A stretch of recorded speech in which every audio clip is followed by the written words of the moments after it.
Let me just start with a claim, which I believe to be true, but since it's a prediction, it is only as true as predictions can be. In the future, there will be no more humans.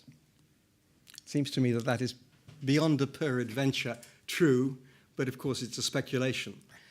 But I also want to make a second claim, and that is that this is not one of the things we need worry about. And it's really the reasons why we don't have to worry about that if we take the right precautionary measures now. Recent discussions of innovation in science and technology have been characterized, it seems to me, by a general tendency to regard them as causes for concern rather than as opportunities for good. Of course, some are causes for concern, and most are also opportunities for good. People, even scientists, don't tend to develop things they think will be a disaster. But of course, they can be wrong. We need, therefore, to decide as rationally as we can, but also as readily as we can, what we should be worried about and what we should welcome. Of course, we must always be vigilant. Vigilance is not only the price of liberty, but the price of safety. However, a precautionary approach is self-defeating when it prevents or delays innovation which will save or improve lives.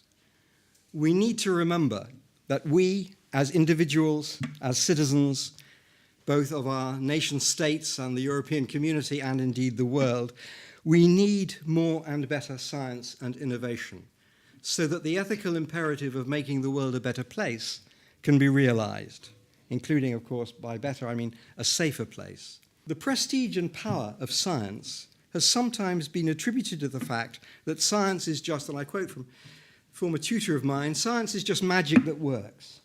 It's just more reliable than magic. That's why we prefer science to magic. Insofar as this is true, the future as well as the past, we may hope, will be truly magical. And it will have all sorts of unprecedented, and again, we may hope, goodly creatures in it. In the future, there will be all kinds of new creatures out there, and it will be our business to ensure that they are all as goodly as they can be. Some will be man-made, and of course I mean to include women in here, but rather than man and woman-made in the rather conventional sexual way, resulting from something more akin to construction than sexual reproduction. They may result from synthetic gametes or so-called synthetic biology.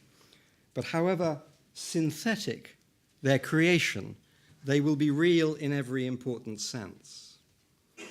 Some other beasts will be interspecies entities, initially probably resulting from the interspecies embryos that already exist, but eventually mature creatures that run around on the carpet and possibly frighten the horses. Other creatures will be mixtures not of human animals, genes or parts, but perhaps humans with technology implanted, not like the heart, pacemakers, or prosthetic limbs, which we are familiar with already, but perhaps with tiny nanobots that will dramatically enhance mental powers. It seems to me a rather cruel irony that we humans agonize endlessly about the loss of randomly created species, those species that were created by Darwinian evolution, but we seem to be scared witless of producing new species ourselves, made, so to speak, to measure.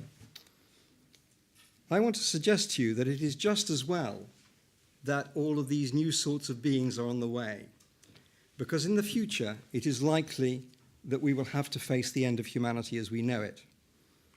We, everybody, the sorts of people in this room, will either have died out altogether, killed off by self-created global warming or self-created disease, or we may hope we will have been replaced by our successors, produced either by Darwinian evolution or, as I believe, increasingly more likely, by the successors we have deliberately produced ourselves by what I called enhancement evolution rather than Darwinian evolution. The end of humanity, then, is not, I believe, a cause of concern in itself. Making sure that what replaces us is something better is a huge concern. Synthetic biology is the name now used for a cluster of new technologies in which biomolecular components, natural or synthetic, are newly combined or reorganized in order to create novel genetic and biochemical circuitry, pathways, and ultimately organisms. It may be thought of as a hybrid discipline between science and engineering.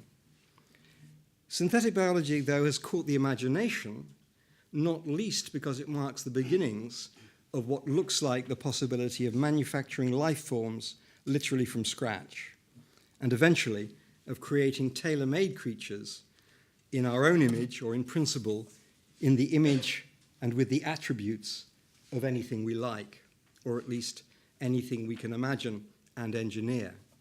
This is heady stuff, and if it works, may give us unprecedented powers, which, like all powers, may be used for good or evil, or simply wasted for lack of use. Many people believe that we humans have been made in the image of God, by a God who presumably likes the way she looks.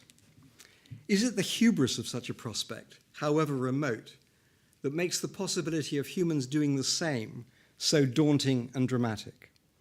Hubris may be an unpleasant personal trait, possibly even a defect of character, but it is hardly a decisive moral argument.